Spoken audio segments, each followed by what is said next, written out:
Welcome back again, guys. So, we were studying about the nature of financial reporting, right?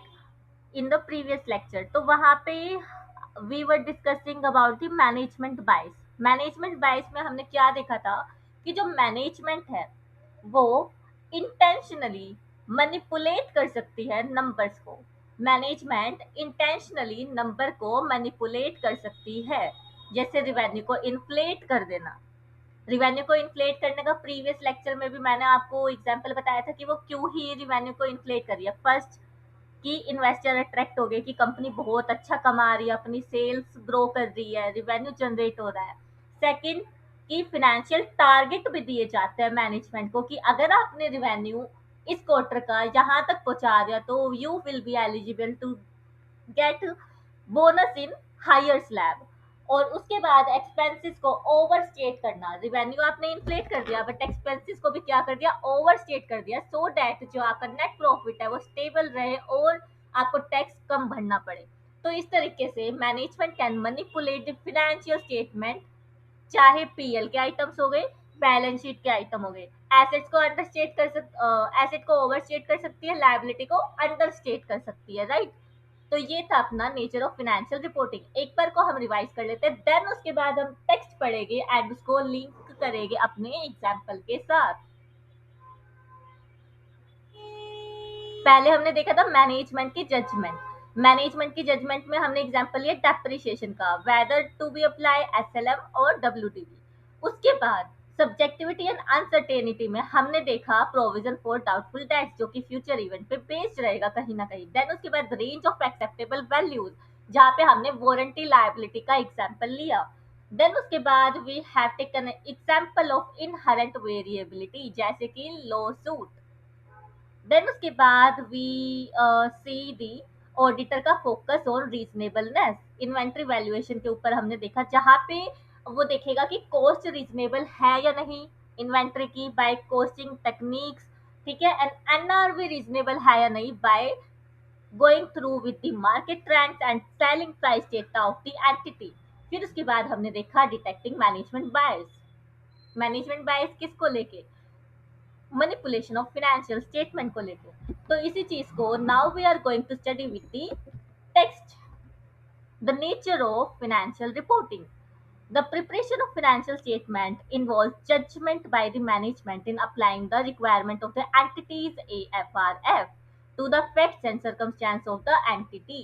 इस line का यही मतलब है कि जो मैनेजमेंट है वो प्रिपेयर करती है एफएस को on the basis of judgement. Judgement के बेसिस पे करेगी तो वहां पे उसको जजमेंट लगाना पड़ा ना कि whether to be apply with the method go with the method of SLM और डब्ल्यूडीवी. ठीक है, ये इसका एग्जांपल हो गया. Then we have in addition, many FS items involve subjective decision or assessment or a degree of uncertainty, and there may be a range of acceptable interpretation or judgment that may be made. अब यहाँ पे subjectivity के लिए मैंने provision for debtor बता दिया. उसके बाद एक्सेप्टेबल रेंज के लिए मैंने आपको क्या बता दिया, वो वारंटी लायबिलिटी वाला एग्जाम्पल, राइट. कोई भी ऐसी चीज नहीं है जो कि मैंने आपके लिए छोड़ा है कि आप खुद सोच लेना. आपको ऑलरेडी सब कुछ पढ़ाया जा रहा है in my handwritten notes, और फिर आपको बुक दिखाई जा रही है कि is there anything left from our side, है ना, और ऐसा कभी होगा नहीं. Consequently, some financial statement items are subject to inherent level of variability. Inherent level of variability यहाँ पे हमने लॉ सूट का एग्जाम्पल लिया था, इफ यू रिमेम्बर. ठीक है, for example, this is often the case with respect to certain accounting estimates. Nevertheless, the essays require the auditor to give specific consideration to whether accounting estimates are reasonable in context of the applicable financial reporting framework, related to disclosure, to the qualitative aspects of the entity's accounting practices, including indicator of possible bias in the management judgment. तो यहाँ पे एक भी line अब ऐसा है जिसका आपको मीनिंग नहीं समझ आया हो, ऐसा नहीं हो सकता. But still if you have doubt, you have queries, feel free to reach me out. Okay, so we have completed our three inherent limitations, ILA. Okay, we will call that ILA. You know what? I am student of Neeraj Arora sir and in CA final of Shubham Keshwani and CA Rishabh Jain. So I am mixing all the skills and developments and understanding which I have gained from all my three teachers. From lectures, regular lectures, and then fast track, and also from YouTube. तो ठीक है, you should be honest in saying कि आप कहाँ से पढ़े हो, because आज आप जो भी हो, you are all because of your faculties, ठीक है, एंड योर ओन एफर्ट्स। तो अब हम तीन अपना इनहेरेंट लिमिटेशंस पढ़ चुके हैं, जो कि मैंने आपको इंट्रोडक्शन देते हुए बताया था। कौन सी तीन, कोई याद दिलाएगा? If you are able to remind them, remember them, तो आप लेक्चर को बहुत अच्छे से देख रहे हो। Congratulation to you and clapping for you. तो अपने तीन आईलाज है। First, nature of financial reporting, then nature of audit procedure, and then timeliness and cost. And उसके बाद जब मैंने आपको बुक का टेक्स्ट दिखाया था, वहाँ मैंने बताया था कि यहाँ पे आपके पास फोर्थ आइला भी है, जो कि अदर मैटर्स है। क्या है? Other matters.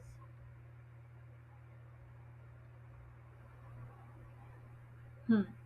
अदर मैटर्स में मैंने आपको पहले भी बोला था कि ये कुछ ऐसी चीजें जो कि आपको रिस्पेक्टिव एसेज में ही समझ आएगी, बट यहाँ पे थोड़ा सा मैं ओवरव्यू दे दूंगी। बट जब हम रिस्पेक्टिव एसे में जाएंगे, तब मैं यहाँ पे वापस आपको लेके आऊंगी थोड़ा सा डिटेल बताने के लिए। बट आई थिंक इतना रिक्वायर्ड नहीं रहेगा, बिकॉज अल्टीमेटली आपको ये याद ही करना पड़ेगा, ठीक है। In case of certain assertions or subject matter, the potential effects of inherent limitation on auditor's ability to detect material misstatement are particularly significant.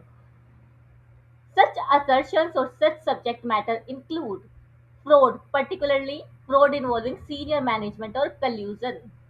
Fraud कैसा, मतलब कि फ्रॉड पहले से ही क्या है, एक sophisticated organised well planned scheme है, जिसमें कि गारंटी नहीं है कि ऑडिटर मटेरियल मिसस्टेटमेंट को ढूंढ ही पाएगा, और स्पेशली तब जब वहाँ पे सीनियर मैनेजमेंट ही क्या है, इन्वॉल्व है, या फिर वहाँ पे रिलेटेड पार्टी के साथ क्या हुआ है, कल्यूजन हुआ है, ठीक है।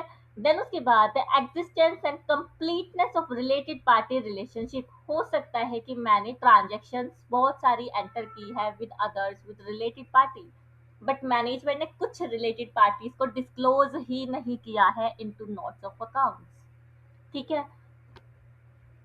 इसका चर्चा हम ऐसे 550 में करेंगे, एंड फ्रॉड का चर्चा ऐसे 240 में।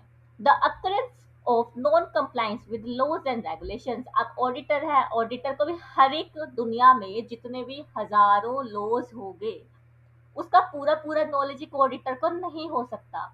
ऑडिटर फाइनेंशियल स्टेटमेंट देख के ही समझ पाएगा कि कंपनी के ऊपर कौन कौन से रूल्स एप्लीकेबल है। For example employees payroll expense को देखते हुए वो पता लगाएगा उसका क्वांटिटी एंड साइज देख के कि उस पर gratuity, PF act, labour laws act applicable है या नहीं है, ठीक है।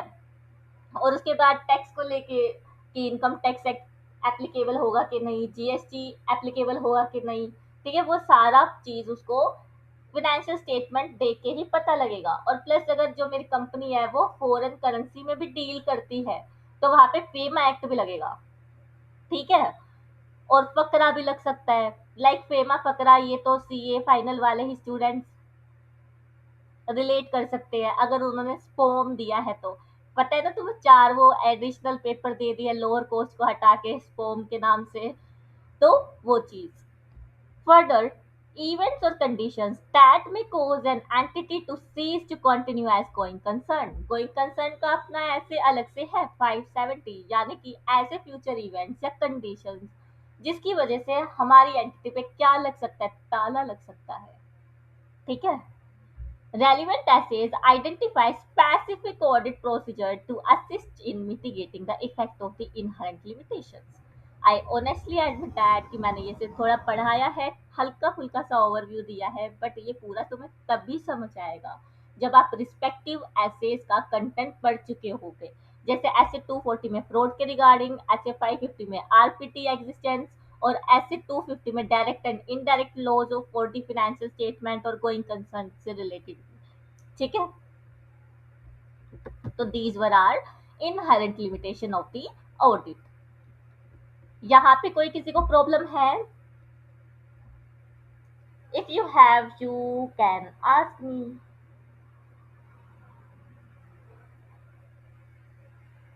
ठीक है, तो नाउ आज वैसे a good news for all you that कि आज हम ऐसे 200 को स्वाहा करने वाले हैं। ठीक है, क्या करने वाले हैं? स्वाहा। ऐसे 200 को स्वाहा।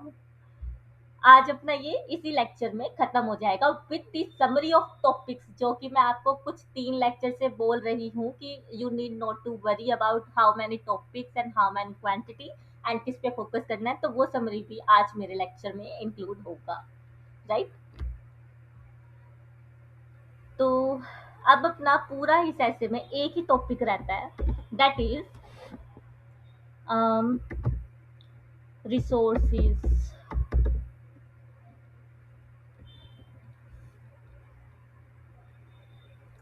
Resources from where FRF can be referred।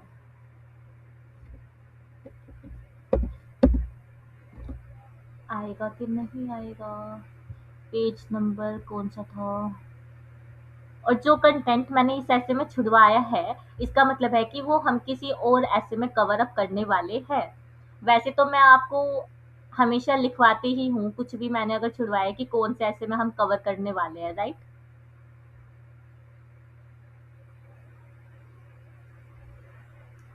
तो AFRF के रिसोर्सेज अपने पास पेज नंबर था,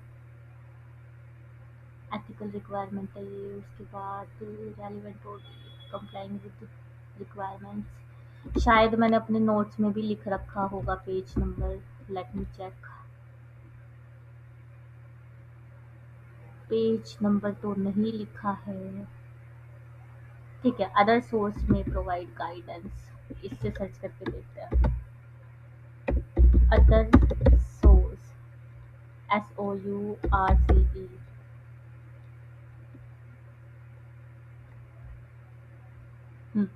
यहाँ पे है पेज नंबर 13। अब सिर्फ और सिर्फ अपना एक इकलौता टॉपिक बचा है ऐसे 200 का, डेट इज कि हम कौन कौन से रिसोर्सेज को यूज कर सकते हैं to identify the applicable financial reporting framework. हमने ये देख लिया था AFRF क्या होता है, Ind AS base, AS base, GPF, SPF, ठीक है, ये हम देख चुके थे। बट अब हमें ये देखना है कि आइडेंटिफाई करने के लिए हम कौन कौन से टेक्स्ट, कौन कौन से लिटरेचर, कौन कौन से एक्ट की हेल्प ले सकते हैं।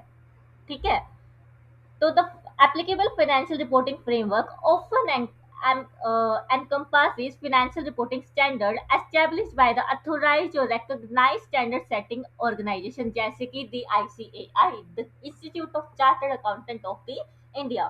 In some cases, financial reporting framework may encompass both financial reporting standards established by an authority or recognized standard setting organization and legislative or regulatory requirement।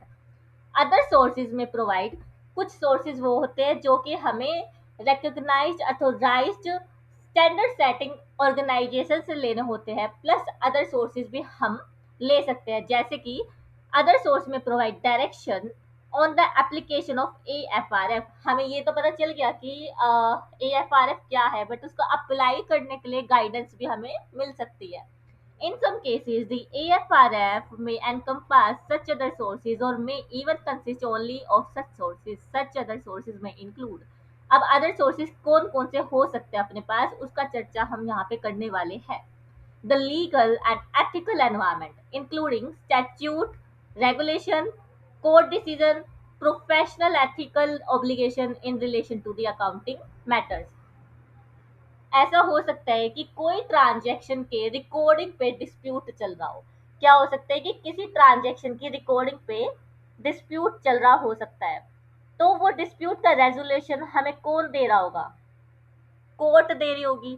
तो वहां से हम कोर्ट के वर्डिक्ट को भी पढ़ सकते हैं for the application of specific India specific transaction guidelines हमें वहां से मिल जाती है, राइट? कुछ स्पेशल ट्रांजेक्शन ICAI के पास जा सकती है फॉर द कंसल्टेशन, तो उस कंसल्टेशन से जो गाइडेंस नोट निकला होगा उसको भी हम यूज कर सकते हैं, राइट? तो इसको पहले हम थोड़ा नोट से पढ़ लेते हैं। यहाँ तो मैंने जस्ट एक समरी बनाई है फ्लो चार्ट टाइप कि तुम्हें याद आ जाए। अब बर्ड आई व्यू, ठीक है। अब लीगल एंड एथिकल एनवायरनमेंट पढ़ना है तो इसका क्या मतलब हो गया?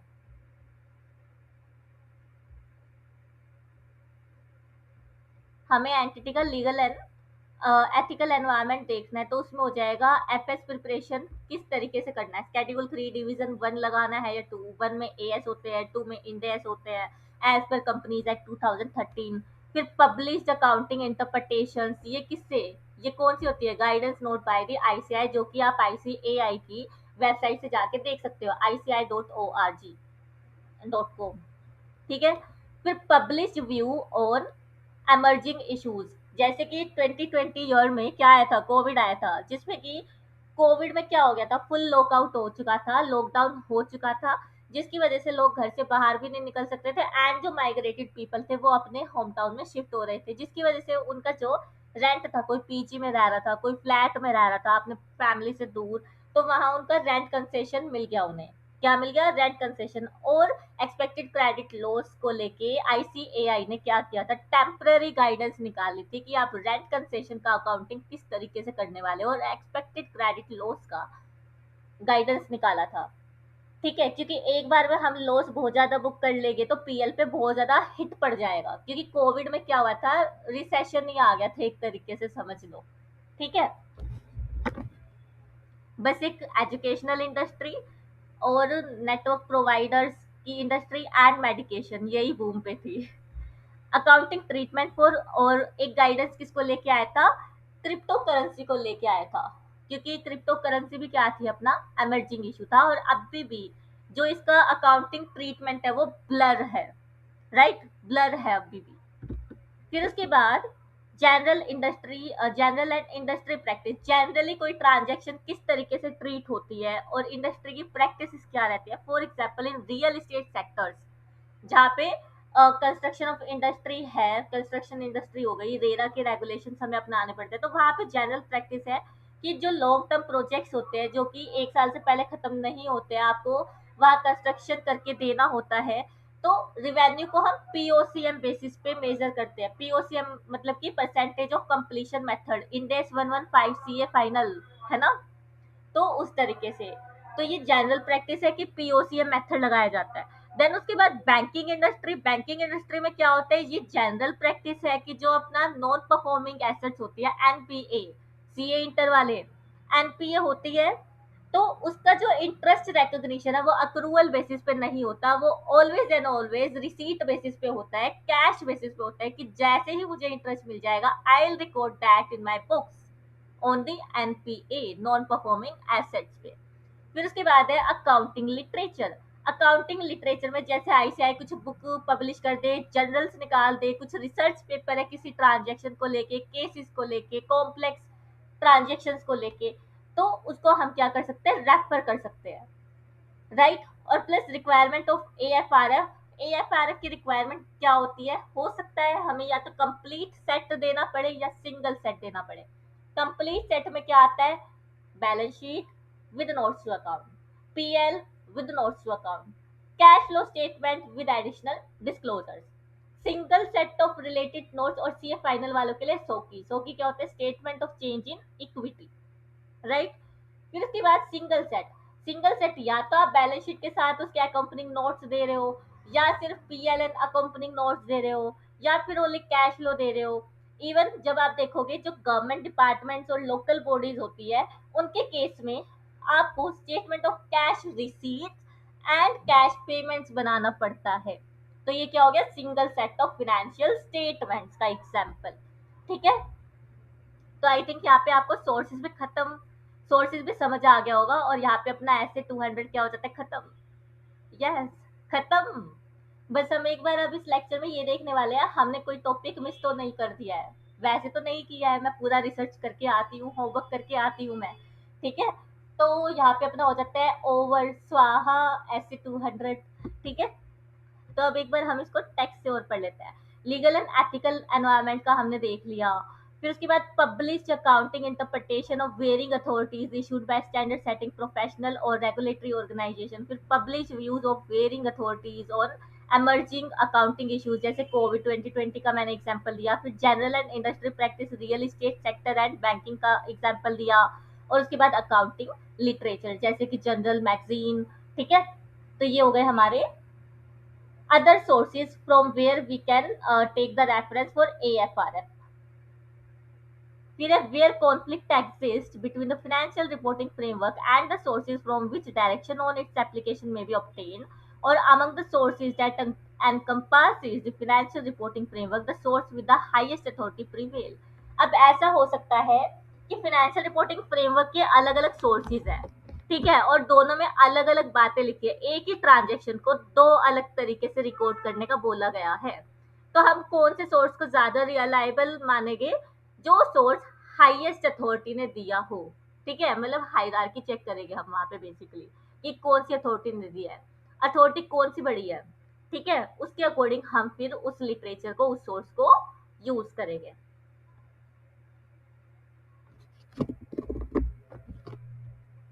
देन उसके बाद the requirement of AFRF determine the form and content of financial statement although framework may not specify how to account for or disclose all transaction or event.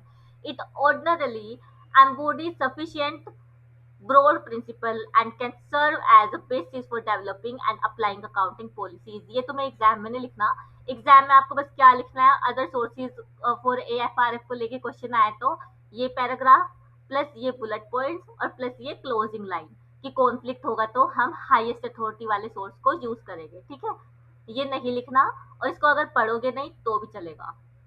ठीक है, some financial reporting framework are fair presentation framework while others are compliance। अब fair presentation framework और compliance आपको अच्छे से पता होगा। मैंने आपको बताया था कि fair presentation में हम beyond requirement disclosure दे सकते हैं या फिर कम कर सकते हैं in extremely rare circumstances. And compliance framework में क्या बोला था मैंने? जितना बोला उतना करने का, अपना दिमाग नहीं लगाने का रे बाबा, वो वाला था ना, याद आ गया होगा जिन्होंने प्रीवियस लेक्चर्स देखे होंगे। Financial reporting framework that encompasses primarily the financial reporting standards established by an organization that is authorized or recognized to promulgate क्या लिखा है यार, promulgate standards to be used by the entities for preparing and presenting general purpose financial statement are often designed to achieve fair presentation। ये भी नहीं पढ़ना है। ठीक है, फिर उसके बाद यहाँ पे इस पैराग्राफ में आपको एग्जाम्पल दे रखे हैं single set of financial statement के, जो मैंने आपको नोट से पढ़ाया था। आपको बस ये दो चीजें ध्यान रखनी है बस। ठीक है, और इसमें ज्यादा कुछ नहीं पढ़ना है, ये मैं आपको ऑलरेडी बता चुकी हूँ। ठीक, और आगे जो कंटेंट दे रखा है वो रिस्पेक्टिव एसेज में पढ़ेंगे, जैसे ऐसे 210 एंगेजमेंट लेटर के बारे में है। ठीक है, तो वो सब उधर ही पढ़ेंगे। एंड ये रिपीटेशंस है, फॉर्म ऑफ ऑडिटर्स ओपिनियन, ये ऐसे 700 सीरीज में हम देखने वाले हैं। बेसिकली मैंने ऐसे 200 के अकॉर्डिंग आपको पूरा का पूरा कंटेंट जो है वो डिलीवर कर दिया है। नाउ इट्स योर रेस्पॉन्सिबिलिटी कि आपको इसको रिवाइज करना है अच्छे से। एंड ऐसे 200 में हमने बहुत शिद्दत से टाइम दिया है, इतना टाइम हमें और किसी ऐसे की सीरीज में नहीं लगेगा, क्योंकि ऐसे 200 ऐसा था जिसको मुझे बेस से पढ़ाना था, जिसमें एक एक वर्ड का जो मीनिंग है मुझे आपको क्लियर करना था। अब जैसे ही आप ऐसे 210 230 इन सब में आओगे ना, तो आपके पास पहले से ही नॉलेज बेस होगा, मुझे एक एक वर्ड का मीनिंग आपको नहीं समझाना पड़ेगा। एंड स्टिल अगर ऐसा लगे कि नहीं थोड़ा सा बता दो, तो ओवरव्यू तो मैं फिर भी दूंगी, बट एक्सप्लेनेशन नहीं दूंगी एलोबोरेटिव वे में। ठीक है, तो दिस वॉज ऑल अबाउट ऐसे 200। अब हम यहाँ पे देख लेते हैं, मैंने आपके लिए समरी बनाई है कि हम आज तक क्या क्या पढ़ चुके हैं ऐसे 200 में। ठीक है, let me check once if I have opened it for you. नहीं, मैंने नहीं खोला हुआ। ठीक है, तो यहाँ से देख लेते हैं समरी। नहीं, मैंने डाउनलोड ही नहीं की। ठीक है, ऐसे 200 देखो, मैं अपने आप बनाती हूँ तुम्हारे लिए। मेरी ईमेल आईडी है ये, दिख रहा है, मेरा नाम ही है ये, C Anjali Jain. It's my passion to teach.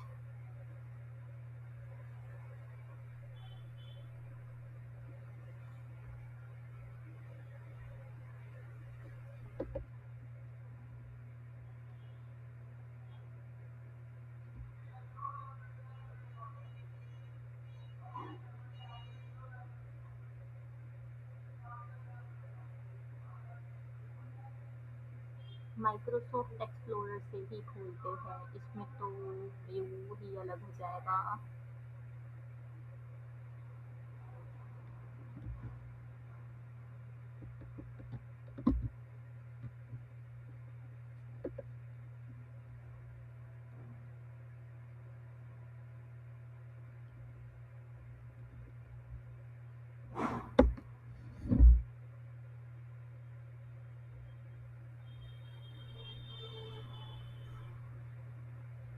I have made a summary for you कि ऐसे 200 में हमने क्या क्या पढ़ा है, और मैंने यहाँ पे लिख भी दिया है कि जो हम बुक यूज कर रहे हैं वो आईसीआई नॉलेज बैंक से हमें मिल जाएगा गूगल पे। जैसा आपको एक टाइप करना है कि ऐसे 200 आईसीएआई नॉलेज बैंक पीडीएफ, वहां से आपको ये सारा बुक मिल जाएगा जहाँ से मैंने आपको टेक्स्ट पढ़ाया है, ठीक है। और जो नोट्स है वो तो खैर मैं नहीं देने वाली, except for inherent limitation of the audit, ठीक है। Overall objective of independent auditor and the conduct of an audit in accordance with the standard on auditing। सबसे पहले हमने ऑब्जेक्टिव ऑफ इंडिपेंडेंट ऑडिटर पढ़ा था, जिसमें कि हमने देखा था कि रीजनेबल एश्योरेंस देना है, रिपोर्ट एंड कम्युनिकेट करना है अथॉरिटीज एंड रेगुलेटर को, ठीक है। फिर उसके बाद डेफिनेशन देखा एएफआरएफ का, ऑडिट एविडेंस का, स्टेटमेंट का। इंपॉर्टेंट क्या है, पहला point objective of independent auditor. उसके बाद एएफआरएफ आपके लिए इंपॉर्टेंट है। देन ऑडिट एविडेंस नहीं है ऐसे 200 के लिए, वो ऐसे 500 में इंपॉर्टेंट रहेगा, ठीक है। फिर responsibility of management and TCWG आपके लिए